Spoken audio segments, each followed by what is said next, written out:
పావు కేజీ రాజ్మా పప్పును తీసుకుని శుభ్రంగా కడిగి ఒక 4-5 గంటలు నానబెట్టుకోవాలండి. తర్వాత కడాయి పెట్టి కడాయిలో ఆయిల్ వేసి ఆయిల్ హీట్ అవ్వగానే అందులో జీలకర్ర, ఆవాలు, 2-3 ఎండుమిరపకాయలు, అలాగే కొద్దిగా ఆనియన్, 4-5 పచ్చిమిరపకాయలు కట్ చేసి వేసుకోవాలి. అలాగే 1 టేబుల్ స్పూన్ అల్లం వెల్లుల్లి పేస్ట్, అదేవిధంగా 1/2 టేబుల్ స్పూన్ పసుపు వేసి ఇదంతా ఒకసారి కలుపుకోవాలి.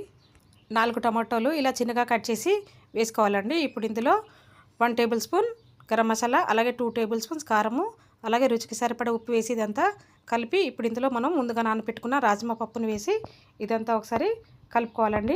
ఇప్పుడు ఇందులో పప్పు మునిగేంత వరకు వాటర్ పోసుకొని ఇదంతా ఒక 10 మినిట్స్ కుక్ చేసుకోవాలండి.